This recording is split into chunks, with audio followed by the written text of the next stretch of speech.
Good morning, Alliance of Delray. This is Lori Vinacore, Executive Vice President. We have a very exciting meeting today, all about the firefighters, explaining the pandemic, what's been happening locally, all the way from March up till now, a whole timeline. As always, we tell you a few things that are happening with the Alliance. We are still busy working. You might have heard about the sidewalk.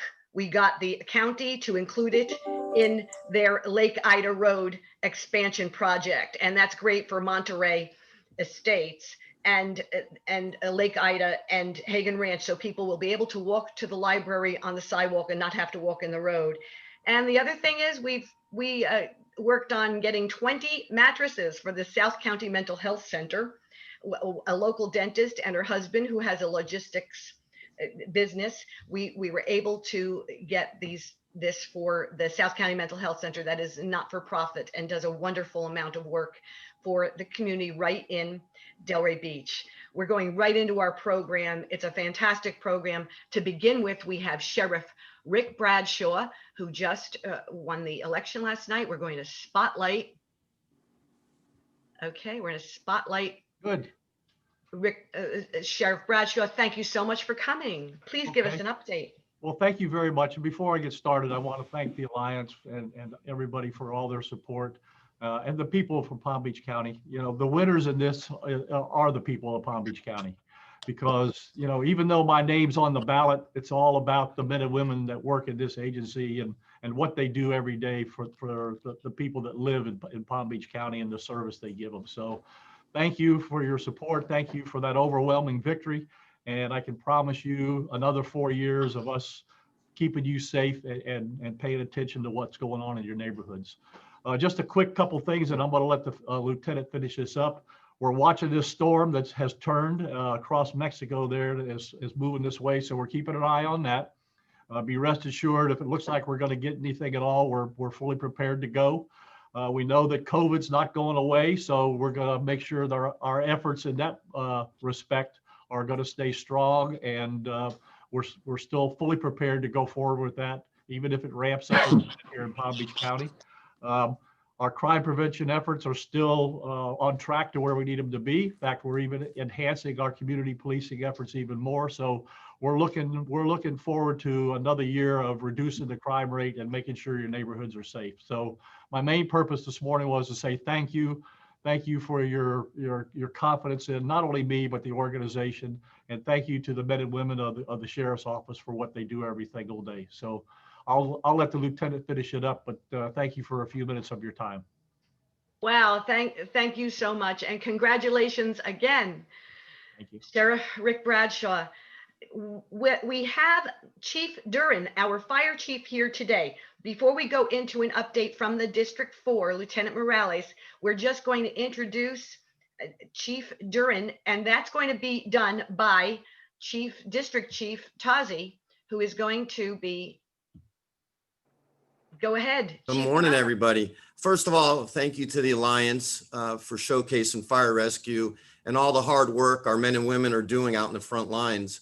Congratulations to all of our elected officials. We look forward to working with you and for you. And thank you for the honor to introduce to all of you and welcome our fire chief, Chief Reginald Duran. Good morning, Chief.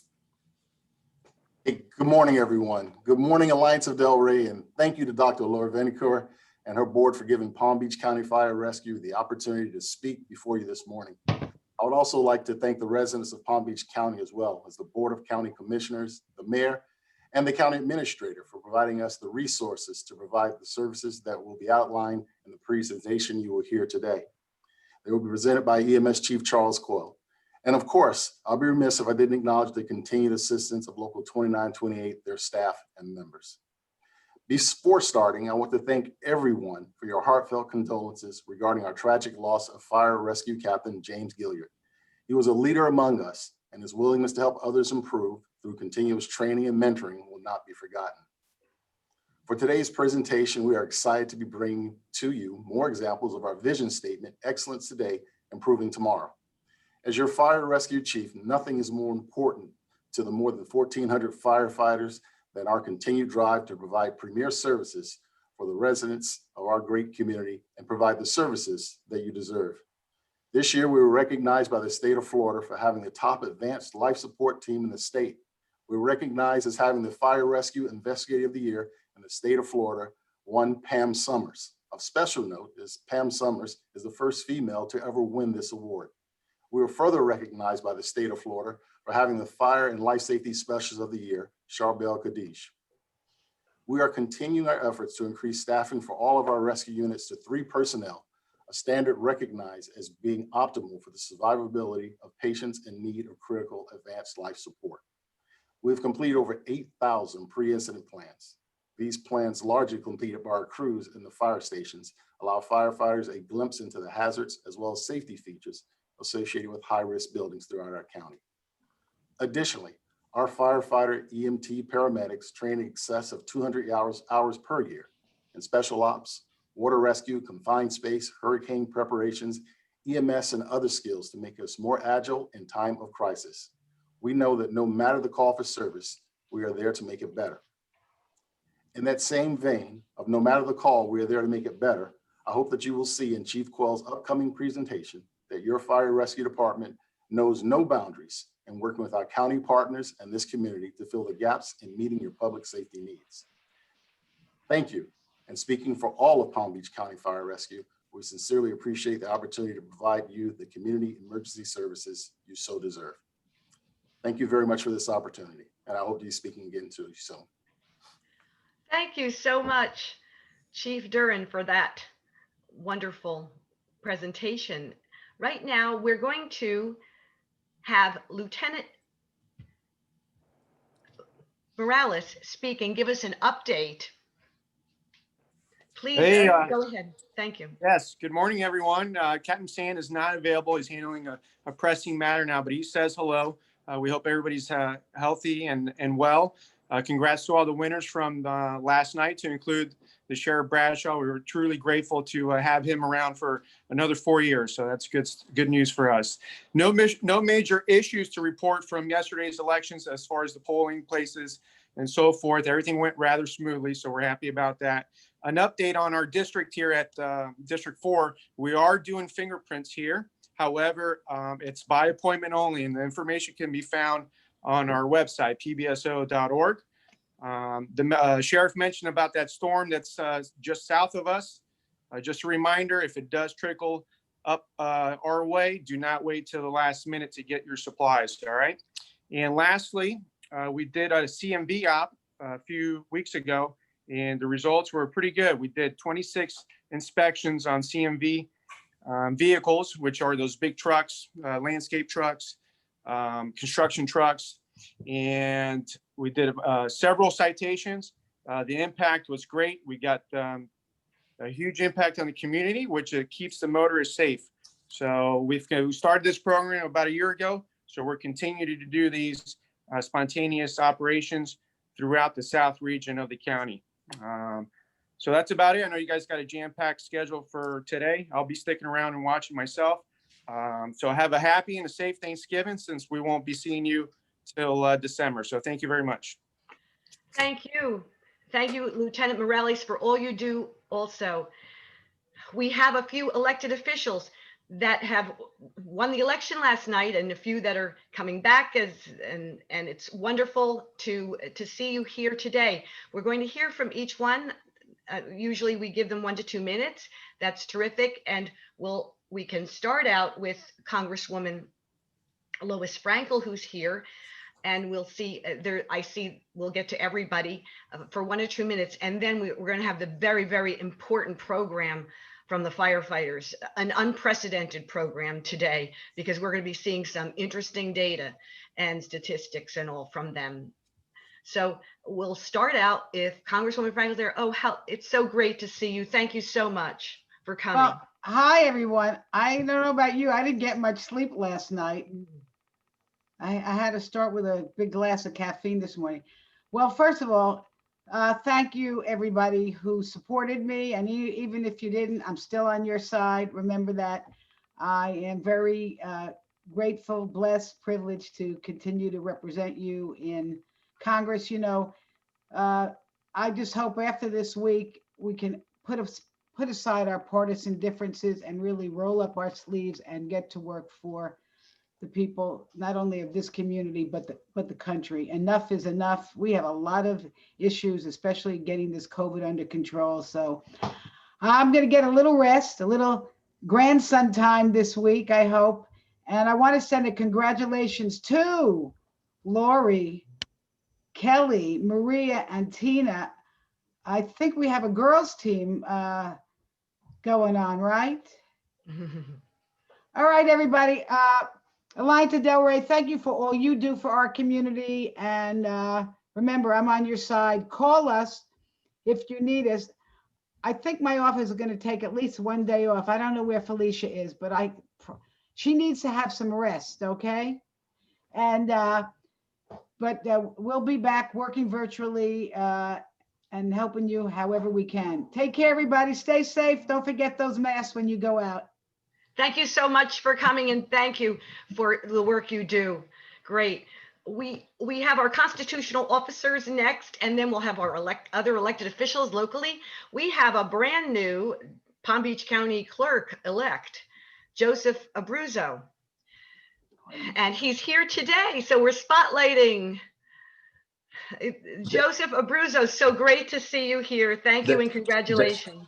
Thank you, Lori, and thank you to the Alliance. I truly appreciate it. And I concur with Congressman Frankel. Obviously, we were up a long night. I was up till 4 a.m., as I'm sure most of us were, especially those who are on the ballot. But we're very excited, to go into this office.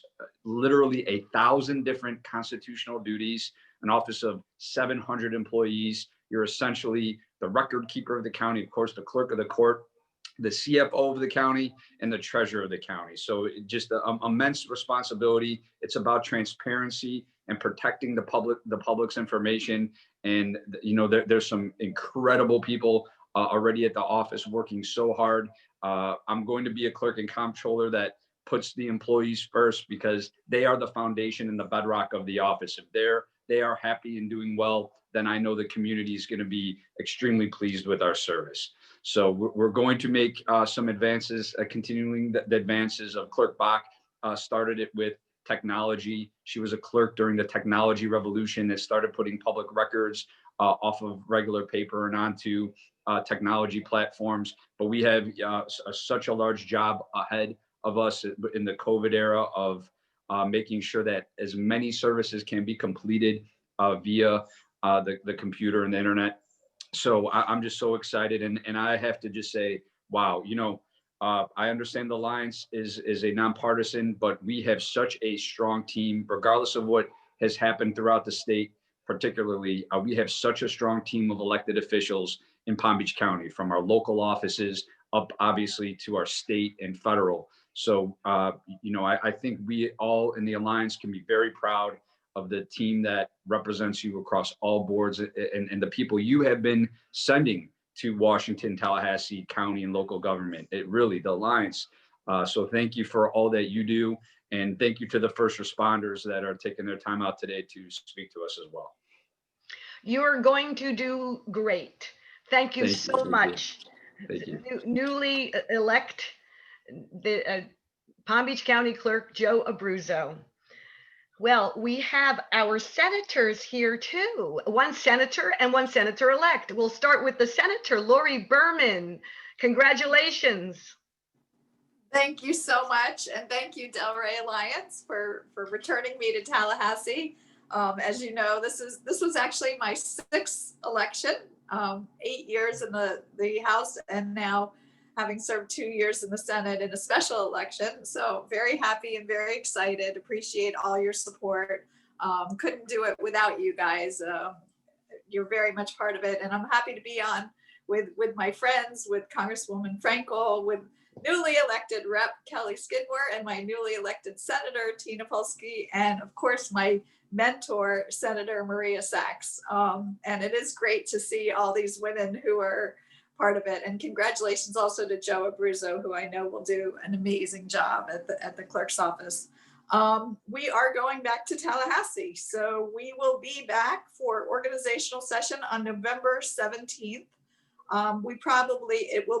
It looks right now, the governor had threatened to call a special session, but it looks right now that it will just be an organizational session.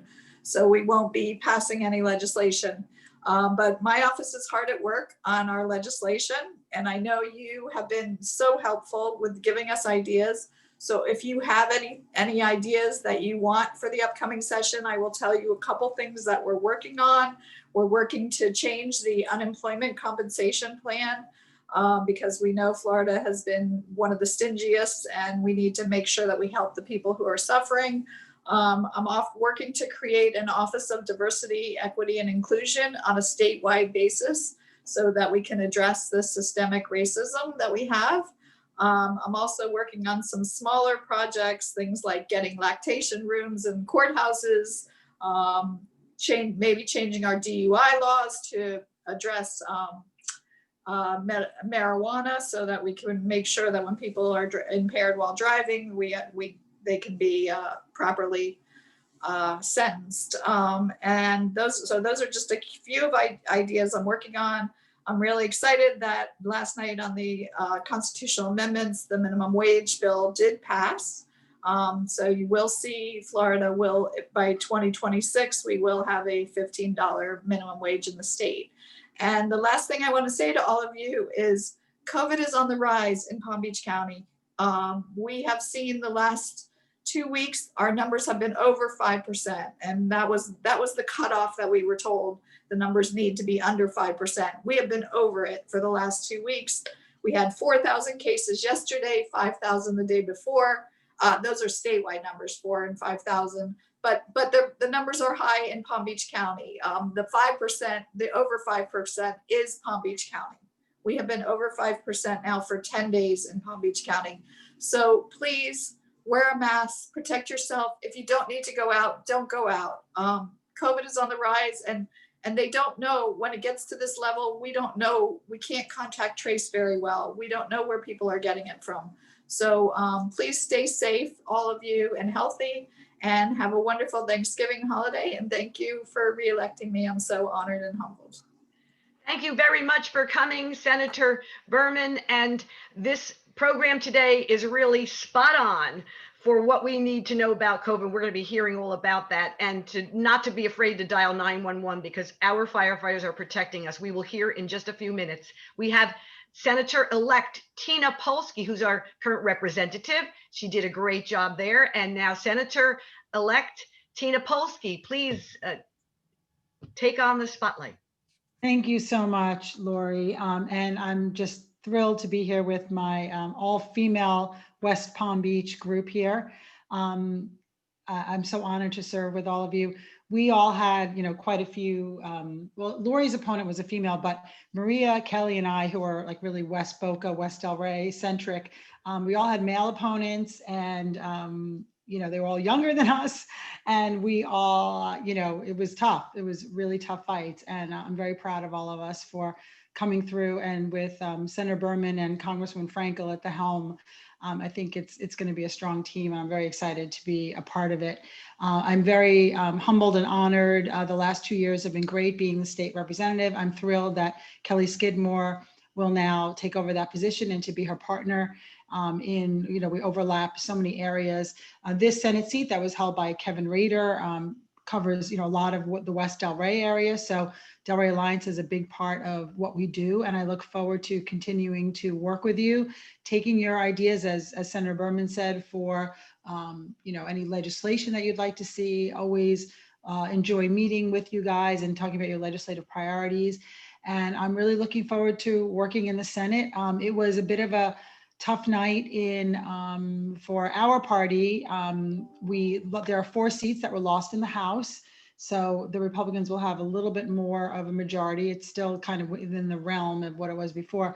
And the Senate may be exactly the same, or we may lose one. So that's just kind of a brief overview, but you all saw what happened last night. So anyway, it's a bit of a challenge to represent more of a Democratic area in a Republican state, but we are strong and we will continue to fight on and do everything we can to best represent our area and fight for you all in Tallahassee, bring back, whatever appropriations we can, and fight for our values. So I thank you for this opportunity. I'm humbled by your support and, the victory that I got last night. And I'm really looking forward to serving in the Senate for the next 2 years. Everyone is up in 2 years, so we don't have the 4-year terms because of redistricting. So unfortunately for all of you, we're going to be right back at it, unfortunately for us. So anyway, thank you all so much, everyone. Stay well and be safe. And I look forward to seeing you a lot over the next 2 years. Thank you. Thank you, Senator-elect Tina Polsky. We hear a lot about the women that have been elected. And yes, that's great and all, but I don't think it was the best woman that was elected. It was the best person that was elected. And the experience counts, and you're all experienced, and that's wonderful. It was the best person was won, and that's really great. So we because we love men too, we don't, this isn't a total women's world, but well, sometimes we'd like it to be, but we have the best person won last night in all the elections. Let's hear from Kelly Skidmore, newly elected Representative-elect Kelly Skidmore. Thank you so much, Lori, and thank you everyone who worked so hard during this election. It has been such a different time doing everything from home and not being able to visit with everyone in person. And I just really am impressed with the way that everyone sort of rose to the occasion and really got out the vote. It was unprecedented, the number of people who voted. And even though some of the races didn't go our way, democracy works best when everyone participates. And so we can be proud of that and take the delight in that. I'm not going to take a lot of time. I think my fellow elected officials have said everything. We're very grateful and thankful for your support. We're ready to roll up our sleeves and get to work right alongside of you all in the Alliance who work toward your goals every day, and looking forward to the partnership that we're going to forge as we move ahead. Thank you again. Thank you so much. And thank you for that little plug about Budweiser. It's very good. And it's got a lot of protein in it. So I can see that gave you probably a lot of energy. I love to see that you're a real person there. And that's okay. That's my husband's favorite drink, Budweiser. Okay, and we have a final newly elected official to introduce. And this is really special because it's so local. It is just, they're at grassroots, the heart of the Alliance. It's District 5, and our newly elected District 5 commissioner is Maria Sachs. She is replacing the Mary Lou Berger commissioner, who could not run again. It's term limited. We're going to miss Mary Lou so much. And we're on the right road with this wonderful, experienced person, Maria Sachs. Thank you. Please. Thank you so much, Dr. Vineker. And I'll tell you, the Alliance is always, as you say, spot on when it comes to issues that are important to our community. And that is safety from this terrible pandemic. Let me thank all of you in the Alliance for your support for so many years. And it is because of that support that I feel very blessed to be representing you in the County Commission.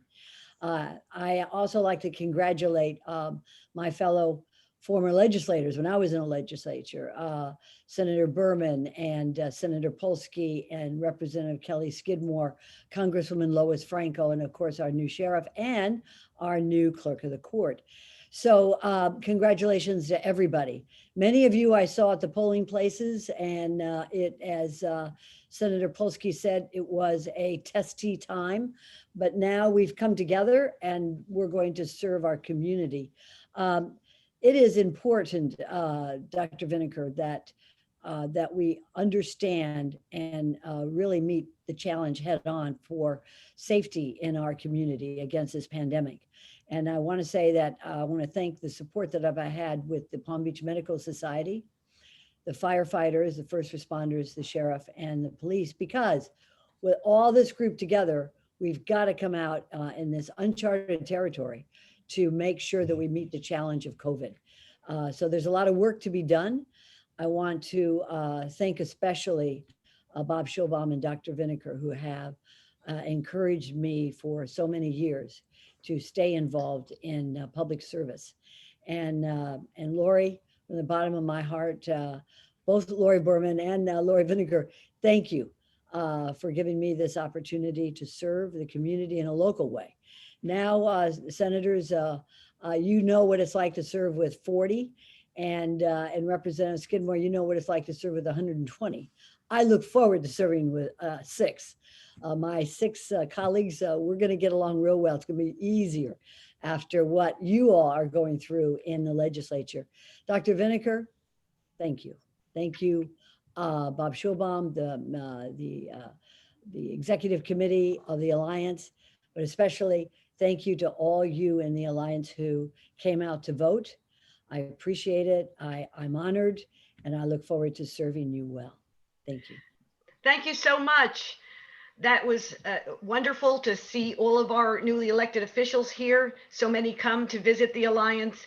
These Zoomcast meetings are fantastic. We're recording them. They'll go on YouTube, and it's something we need to stay connected with our communities, and our communities are staying connected with us. We're going to go right into this really important program. District Chief Anthony Tozzi is going to now speak. He's going to be spotlighted, and he's going to introduce the program and introduce the excellent speaker we have with a really great 20-minute presentation. Good morning, everybody. Wow, am I excited. Really in for a treat. And as Dr. Vinegar mentioned, this is a first. You're going to be privy to some information of what we're doing behind the scenes, first time ever in a lot of aspects. And the gentleman that's here today, an esteemed speaker as well, Chief Coyle, I'm going to introduce in a minute. He manages our medical service division. And I wanted to open it up a little bit by telling you about our important medical service division. Palm Beach County Fire Rescue's Medical Service Division oversees all emergency medical care, emergency medical training, and the mobile integrated health services for Palm Beach County Fire Rescue. The Medical Services Division continues to ensure our personnel are trained and prepared at the highest levels to provide exceptional pre-hospital care and treatment when responding to any 9/11 incident, ranging from medical calls to traumatic injuries. We collaborate with healthcare experts at a local, state, and national level to develop innovative and evidence-based medical protocols and techniques that enhance the level of patient care, which is going to lead to better patient outcomes. Our mobile integrated health team is designed to enhance these emergency medical services, the approach by assisting patients with social services and medical needs after the 911 call.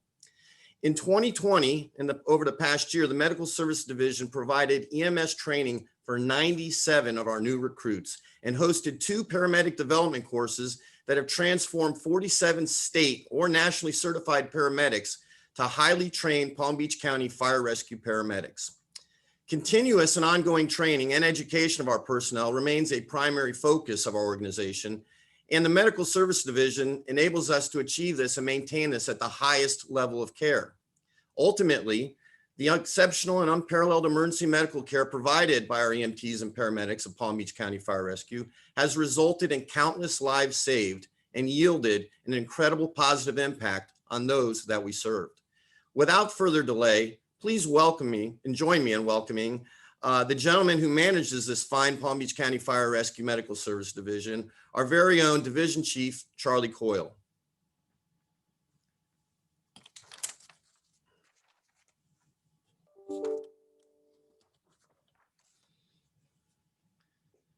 Unmute, let's see.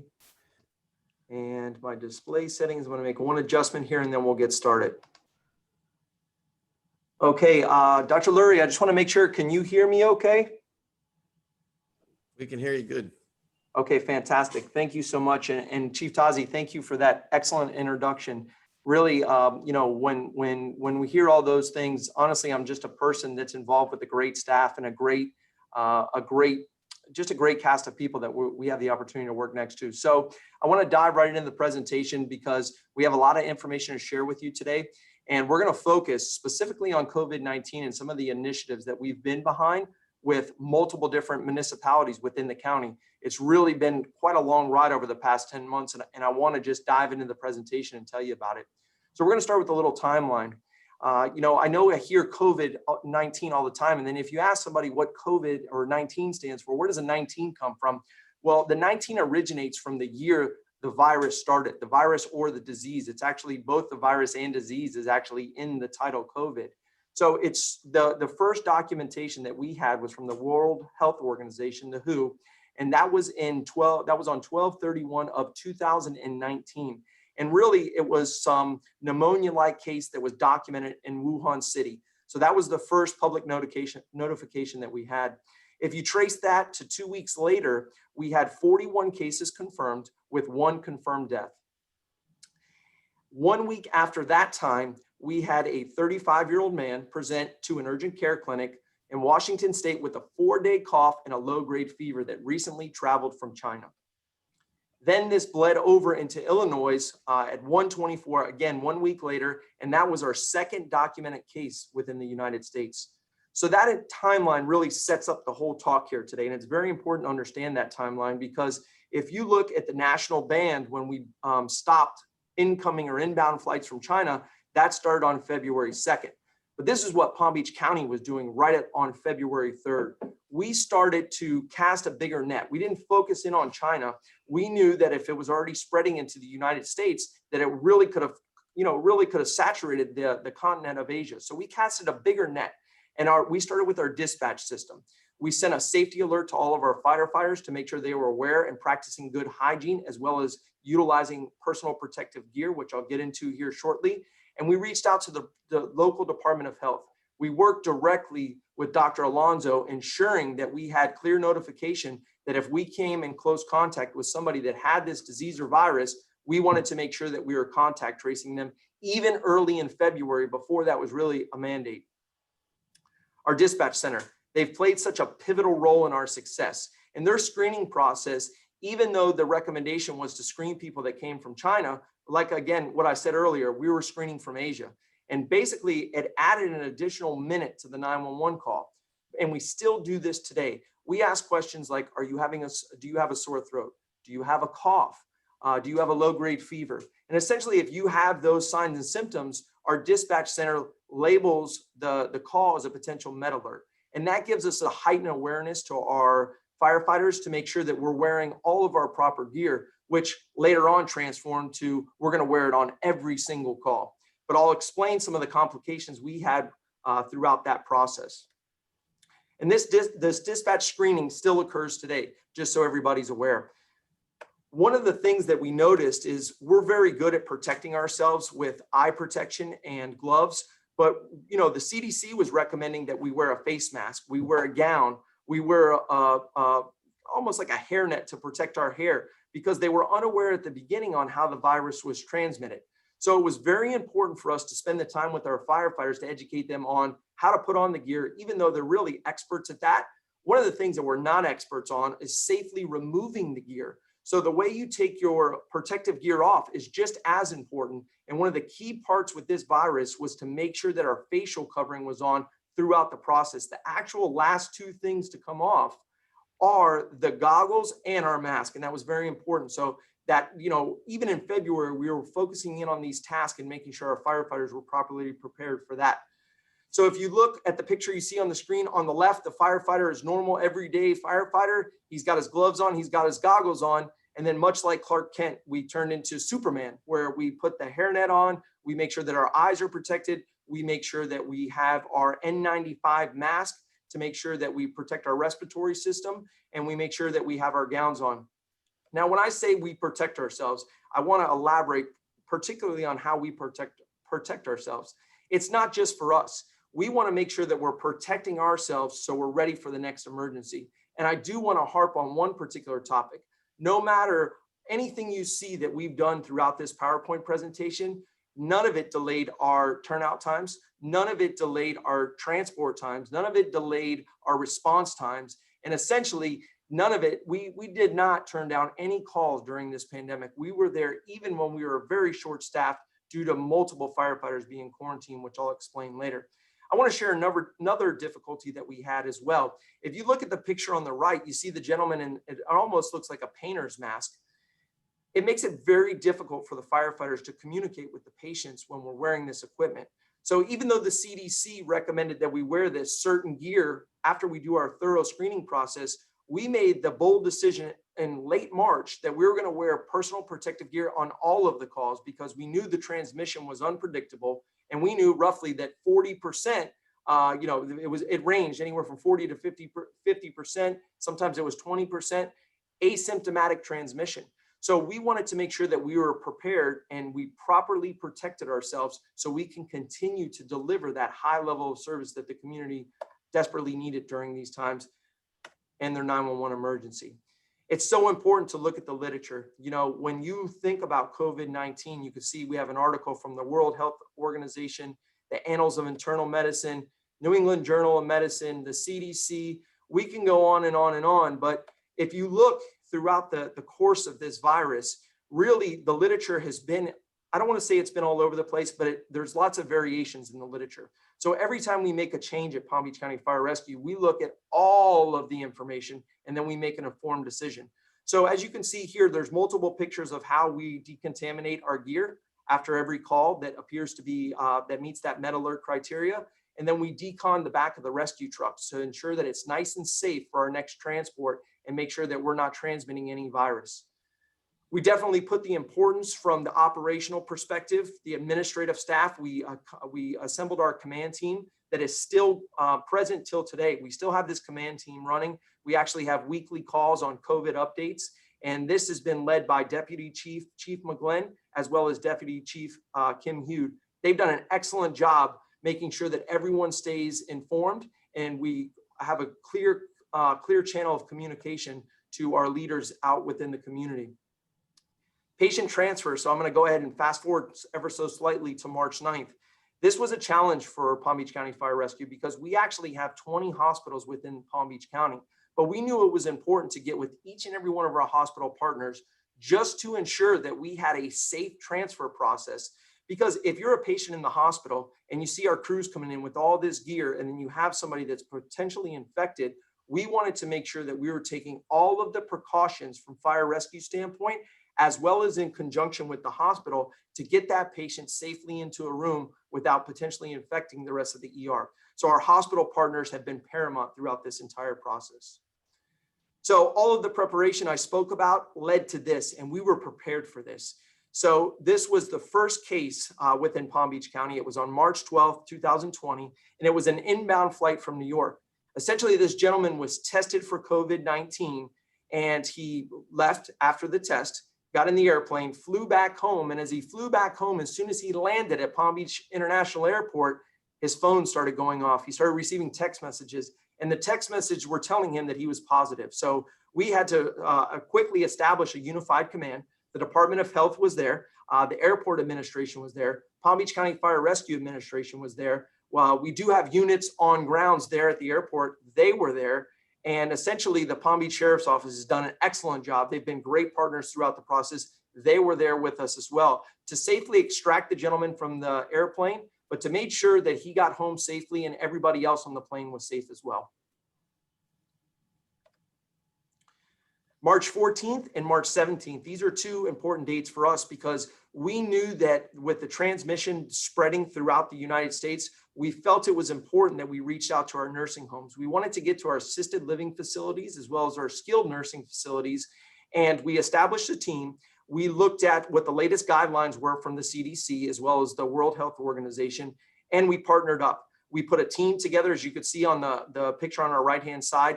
Leading the group and leading the rollout process was our licensed clinical social worker, Lauren Young. She did an excellent job. She's worked in this role she's worked in that world for a very long time, educating skilled nursing facilities. And we put together a program, and lo and behold, as soon as we put the program together, You can see the timeline above in the article. King County, Washington had an outbreak at that particular time in a nursing home. So again, we felt that we were ahead of that. And here's some of the statistics associated with this initiative.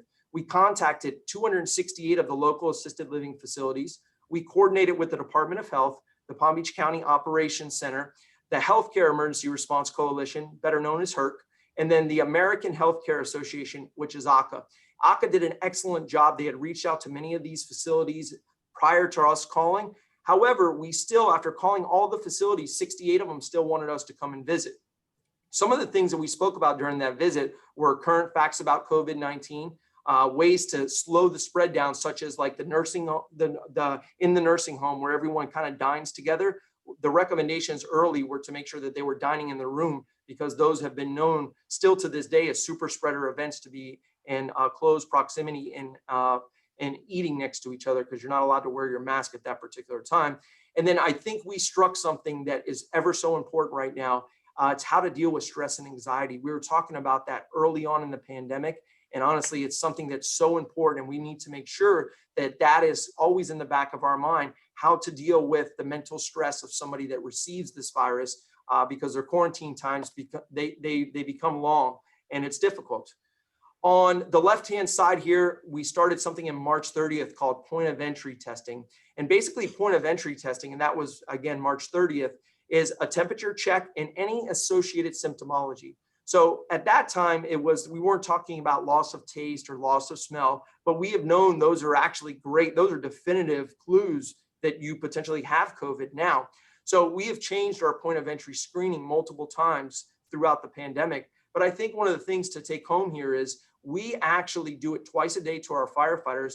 And during that process, we found 8 firefighters that were identified that had signs and symptoms. So we didn't just send our firefighters home. We sent them to our clinic. We made sure they were checked out, and then they were safely returned to their families. But more importantly, they weren't allowed to infect the rest of the fire station, which in turn would enable them to affect the community as we responded to our 911 calls. So we made sure, still to this day, we do this. If you entered our building right now, you would have to go through this whole formal process. And I know this is throughout the county as well. April 15th and then April 17th. April 15th, this is the Emergency Operations Center. We're having a meeting with our Chief Gonzalez. You can see he's this gentleman. I'll try and highlight him real quick. He was at emergency management during that time. He's still at emergency management, as well as our division chief of operations, and he's done an excellent job. Basically, he brought the team together, and we knew, Chief Duran knew, there was going to be a community need on COVID testing. So we, again, formulated a group, and here's what we did. We came up with an action plan. We worked with the Emergency Operations Center on getting kits from the state of Florida. And we actually, on May 1st, we trained all the municipalities within Palm Beach County. So it wasn't just Palm Beach County Fire Rescue. The program we developed, we reached out to all of our municipality partners and we offered them the training. We still to this day provide this training through a homebound style of testing where you're able to contact the EIC, they reach out to us, and we can still come to your home every Thursday. But I do want to talk about some of the data or some of the specifics of our testing process. We started with the special needs list. So basically, if you're registered for the special needs shelter, that's the group that we targeted first under the superior leadership of Ms. Virginia Baker. And we found out that 254 did not qualify for the test. They didn't have any signs or symptoms. 83 of them qualified but refused the test. We were unable to contact 125 people after 3 separate days of phone calls, but we were able to successfully test 284. And what this led into was community testing. How do we get out into the community and test at a greater capacity? And what we did was we linked up with the Department of Health, the Emergency Operations Center, and we formulated something called pop-up testing. So we went to all of the hotspot areas. We went to the underprivileged areas that didn't have an abundance amount of testing at that particular time, which the county has done a phenomenal job to this point. Now there's testing all over the place, secondary to the great leadership of the county administration as well as the healthcare district. But we still have this system ready to go if we need to continue to do it. But we did it for a couple of months. I believe it was 2.5 months we did pop-up testing, or 3 months. And in that time, we were able to test over 3,500 people. And again, we continue to do this through our mobile testing. This is a very telling slide. And this is just a slide I pulled from the internet. And essentially, the protective gear was definitely, it put us in an uncomfortable situation. If you watch from a nation perspective, you looked at all the nurses that were struggling, that didn't have protective gear. We actually faced a lot of those same challenges within Palm Beach County. We actually had protective gear, but the way that we had to rationalize it was very unique. And I'm going to show you an image here. This was, we were assigning gear per employee per day to make sure that we were tracking it and had an accountable system to make sure that we didn't run out. It was a very scary time for us. Here's our pandemic protocol that we wrote. And if you look up in the top corner, I'll kind of highlight it here on 4/21, we actually, those N95 masks that we would usually wear for one time and discard of it, we were having the firefighters have to recycle the mask. They were putting it in a brown paper bag so it would be able to air dry and they wouldn't seal in whatever virus was potentially on the mask. And they were having to use it up to 3 shifts. So this was a protocol that nobody was comfortable with implementing, but honestly, at that particular time, we didn't have a choice. So again, as I spoke earlier, how important it is to put your gear on, it was very important that the firefighters understood how to take that gear off. Now we've gotten to a lot better place. We do have some inventory. I wouldn't say that we feel great about our inventory, but we've come a long way. But it wasn't from lack of effort. We were trying since January, early January, we saw this, we understood this was coming, but the national stockpile was actually getting all the gear and they were controlling where the medical gear was going because they were doing it by the hotspots. So you can't blame them for that, but it made it very difficult when dealing with the vendors. But we had a team around the clock, a logistical team that was searching every nook and cranny of vendors to try and get us protective gear. And I'm very thankful for them. I want to highlight these 2 gentlemen briefly. Dr. Shepke is our medical director for Palm Beach County Fire Rescue. He is also the state medical director, and he's done a superb job. He is actually excellent. And Dr. Shepke oversees the medical care for all of the citizens. So essentially the paramedics work underneath of his license. And he is Palm Beach County Fire Rescue's medical director. The gentleman on the right side, Dr. John Villa, he's actually the department's firefighter physician. So he takes care of all of our firefighters. And I just wanted to give a brief shout out to them because they have been excellent throughout this pandemic. And one of the things that I want to talk about our protocol, when we created our certain protocol, you can see right around here where it says consider lateral or prone positioning during transport. We were actually putting patients on their left side, or I don't want to say face down because it wasn't face down, early in the pandemic, before this was even the standard of care. And now it is the standard of care. If someone that gets COVID in the hospital that's very sick, they get turned on their left side or on their back because it helps actually recruit the lung tissue in the back portion of the lung. So that's why they rotate you. This was something we were doing early on in the pandemic. We've been all over the literature and we've been adjusting our protocols as time has went on to ensure that we're providing a premier care for the citizens, but also making sure that our firefighters are comfortable why we made the changes. We put out multiple videos through our video department. One of the things that we saw as a challenge was the hospital overcrowding. If you look at Italy or you even look in Wuhan, you look at New York, there was a lot of talk about field hospitals. During that time, we created a modified transport protocol. So this was essentially the firefighters would respond to your home. You had COVID-like symptoms, and then we had to go through this algorithm. If you had what we call minor symptoms, you were able to stay home. Now, when I say able to stay home, of course, it's always your choice, but you were able to stay home and receive additional care. What I mean by additional care is essentially the firefighters would get your contact information. They would work with our mobile integrated healthcare team. Our mobile integrated healthcare team would set up a telehealth visit with the citizen, and then we would call the citizens if they wanted to enroll in the program for 14 days to make sure their signs and symptoms were not worsening. Now, we suspended this when we watched the hospital. So we were very cautious and watching the hospital numbers to make sure that there was no overflow capacity issues. If there was a capacity issue, we would have continued to keep the protocol. But one of the things that we found out about the virus or the disease is early treatment actually was beneficial. So there's been no silver bullet that says this is the premier treatment for COVID-19. But what we found out through the steroidal treatments and some of the antiviral treatments, that if you receive them early, you would actually limit your time of signs and symptoms of the virus. So it doesn't make the virus go away, but it definitely lessens the hospitalization time if you read specifically into the literature. This group is amazing. I can't speak high. I could really honestly talk about this group for 30 minutes, but I only have about 45 seconds if I stay on track here. I definitely want to highlight this gentleman right here, District Chief Bob Kropa. He has done an excellent job, and he's led our liaison team. I'm going to take a little bit of time on this slide because it's so very important. I want you to know that Palm Beach County Fire Rescue has had 144 firefighters that have tested positive for COVID-19. We've had 1,439 episodes of quarantine.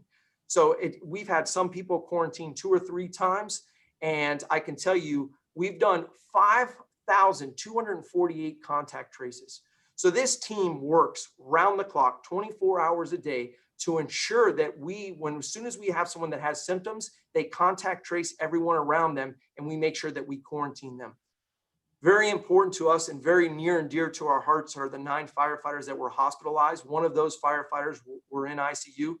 I can proudly tell you that all of these firefighters have returned home to their families.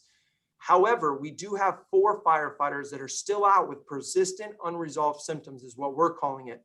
If you look into the literature or the journals, you'll hear the terminology called long haulers.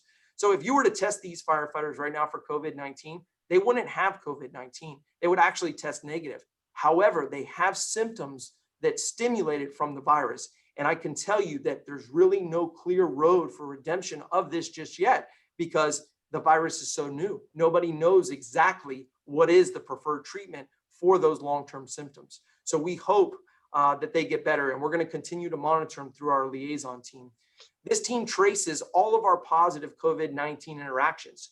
So what that means is when we transport a patient to the hospital, we're unaware if they have COVID-19 or not, unless they've already been tested and tell us. Our hospital partners reach out to us, identify who has COVID, who transported them, and then our liaison team traces the firefighters to find out who had the contact and make sure that they did all the proper precautions throughout the transport. One of the things that we added was we added a feature in our reporting system that if law enforcement was on the scene and the hospital notifies us that the patient had COVID-19, we reach out to our brothers and sisters at law enforcement because they've been with us from the beginning of this pandemic. Early in January, we were over at the Fusion Center having meetings with Palm Beach Sheriff's Office and the other law enforcement agents within the county. And that communication has been fantastic. Currently now we have 59 firefighters quarantined. That's an okay number. I hate to say that's an okay number, but if you understand that at one particular time we had 190 firefighters quarantined. We have 1,414 employees that are our operational folks, and 190 of them were quarantined. The interesting fact to that is we never downstaffed any of our units. We made sure that we responded to each and every emergency, and our level of service was still superior. It was excellent, and I'm very proud to say that. So we started getting bored around July. So we said, geez, what could we get ourselves into? And lo and behold, we came across a hurricane. And during that hurricane, the leadership decided to establish some of the shelters. We approximately had 5 shelters that were initiated. We staffed the 5 shelters with our normal team. When hurricanes come, Palm Beach County Fire Rescue staffs all of the shelters within Palm Beach County to make sure that we're able to provide medical care. But this one had a challenge. And the reason it had the challenge is because you had to have social distancing. You had to do the point of entry testing. And we linked up directly with the healthcare district, and we were able to provide services during the hurricane. When I spoke earlier about med alerts, this chart could be slightly confusing. And essentially a med alert just means that you have COVID-like symptoms. And if you look at the chart here, in early March, as you see, it started off very slow. And then as you can see, it's kind of just progressed over the months. And July was a very busy month for us. And I don't have all of October here, but we've had some busier days in October. So we've had over 3,000 contacts of patients that had COVID-like symptoms. This was a drill that we did with the Palm Beach Sheriff's Office, and it's very important. It was actually called point of dispensing, and this was an influenza drill exercise that we did. And the reason why we did this, we were able to administer over 333 vaccinations to the Sheriff's Office or to Palm Beach County Fire Rescue personnel. But the purpose of us doing this drill wasn't necessarily to hand out the flu vaccination. It was to be able to get ready for the COVID-19 vaccination. So we want to be prepared to provide it to our first responders, but ultimately we want to be prepared to be partnered up with the state of Florida to be able to provide this to the community. So if we have an opportunity at being a part of distributing the vaccine, we want to be a part of it. And this is the vaccination plan. Ourselves, Palm Beach County Fire Rescue, as well as Palm Beach Sheriff's Office, now we're in the state vaccination plan committee. And if you look on this list right here, basically you would see that there's no other fire rescue agencies on it but Palm Beach County Fire Rescue. And I'm going to make sure that they include Palm Beach Sheriff's Office because they've been our valued partners throughout this process. It would behoove me to include some facts about prevention. And I just want you to watch this quick video that came out from the JAMA network. And it was a sneeze and the particles and how far they can potentially travel from a sneeze. So this is a very quick video, but what you see here is a plume of virus, is what I would call it, coming from the nares as well as the mouth. And what they found out in this video is when somebody sneezes, that can travel approximately 23 to 26 feet. And that's very important for us to understand. And that really solidifies why it's so important to wear a mask. They did come out with a research letter just recently about oxygen saturation in patients over the age of 65. And basically all they did was they put a pulse oximeter cable, much like you would get at your doctor's office. They put it on the finger of these patients. There was 25 patients. This is not a study. This is just a research project. And what they did is every 20 minutes, they checked the oxygen saturation of that participant. And they found out with the facial covering, there was no change. Now, these patients had one comorbidity, but either of the comorbidities that they had, none of them caused shortness of breath. So there was no COPDers, there was no congestive heart failure patients. This was just specifically to see, does the face mask actually cause desaturation? Does it make your oxygen saturation go down? And the answer from this research letter is no, it does not. I put on this slide because I know there's brighter days on the horizon. It will come, but the only way it's going to come is if you remember to wash your hands. If you clean and disinfect high touch areas in your home. If you use facial coverings, again, I have mine here. I'm going to go ahead. I've taken it off for the presentation, but I have my Alliance of Del Rey mask. I'm going to go ahead and put it on for the remainder of the presentation. Make sure you wear your facial coverings, limit your contact with big groups, and really practice social distancing. As you've seen in the sneeze there, 6 feet may not be enough. Get the flu shot. The flu shot doesn't prevent you from getting COVID-19. However, the signs and symptoms of the flu are very similar to COVID-19. So if you could take that risk factor out, or you could take that symptomology out, please get the flu shot. Do your research on the vaccine. Some of the vaccines are very close to completing their phase 3 trials, and they'll be requesting from the FDA an emergency grant. So do your research. There's a couple of them that are very near. Moderna, I believe, is one of them. Pfizer's near the end, and I believe there's 3 others. But do your research and be prepared. Do you want to receive the vaccine? And here's one of the most important things. If you're not feeling well, call 911. I know there was some ambiguity and about not calling 911, and you shouldn't go to the hospital if you're sick. We're there. We're protected. I hope today I've solidified all the precautions that we've taken to provide superior service. Please, if you don't feel well, call us. Now, it's all about the thank yous because I'm very fortunate to be on this call today. I want to thank the Alliance of Del Rey for allowing me to speak to the group. I can't thank you enough. I want to thank the leadership in Palm Beach County. County Administrator Virginia Baker is the incident commander of this entire episode, this entire incident, this entire pandemic. And she has made sure that fire rescue has had everything we needed. The communication has been clear. The goals and objectives have been clear. We're very thankful for her leadership. I want to thank our local 2928. They have been right next to us. They're our partners. They're our brothers and sisters. They've made sure that we've stayed safe throughout the process. I want to thank our hospital partners for all of their hard work. Again, 9 hospitalized firefighters, all of them safely returned to their families, some of them back to work, which is very exciting for us.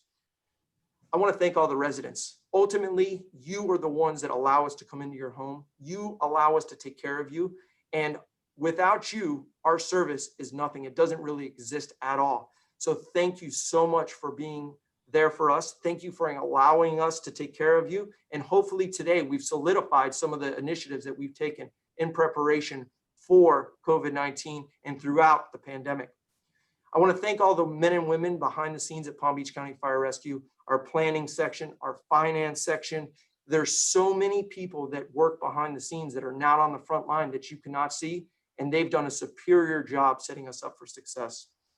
And then I want to thank the men and women of Palm Beach County Fire Rescue. I want to thank our frontline employees. I can't say it enough. Anywhere I have the opportunity to speak, I thank them. They're heroic, what they do every day. I can't thank them enough. They do an excellent job. And ultimately, the reason why we're able to provide our services is because of you. The one last thing I do want to leave you with as I pull up this image from Delray Hospital is today is pandemic, COVID-19. Tomorrow could be another pandemic. The next day could be another epidemic. It really doesn't matter what it is. We're going to adapt, we're going to overcome, and we're going to be there for you to provide excellent service.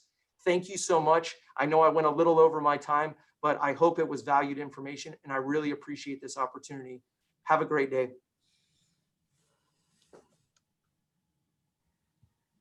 Oh, thank you very much for that presentation. It was excellent. And if we could please spotlight Chief Coyle, because we do have a question from the audience.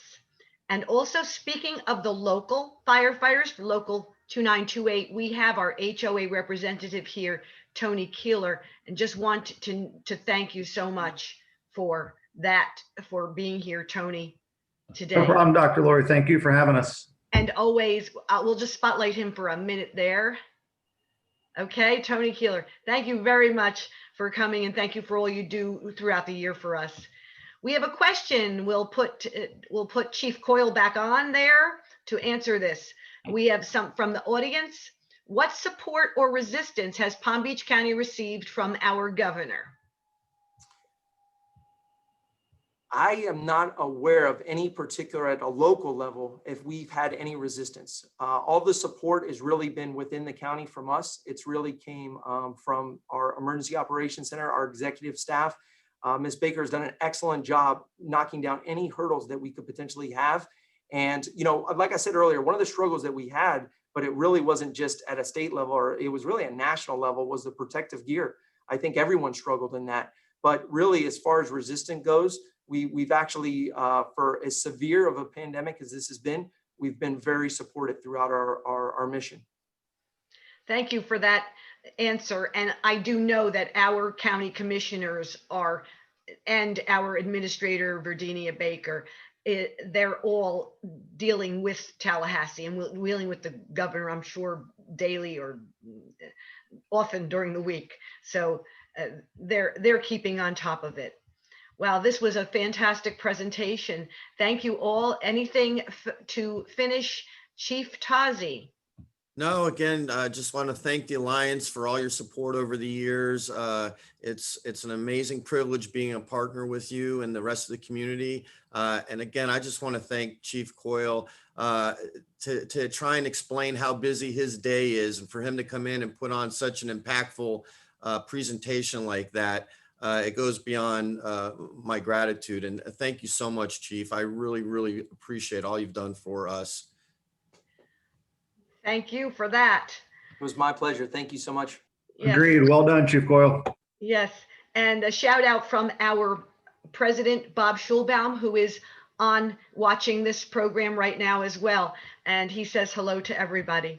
We are going to end this program now, and next month we're going to have another terrific program all about power and energy. So that will be something exciting that we'll hear from, and probably some of our elected officials again will be speaking, and we'll get our updates as usual from our first responders, our sheriff, and our firefighters. Thank you so much, everyone. Have a wonderful month, and remember, look at the emails that have tremendous amount of information, and also remember to read the newsletter that comes out. We send it out, that has a lot of information as well. Very, very local and spot on for our area. So long, everybody. We're going to end this meeting. Thank you all for coming.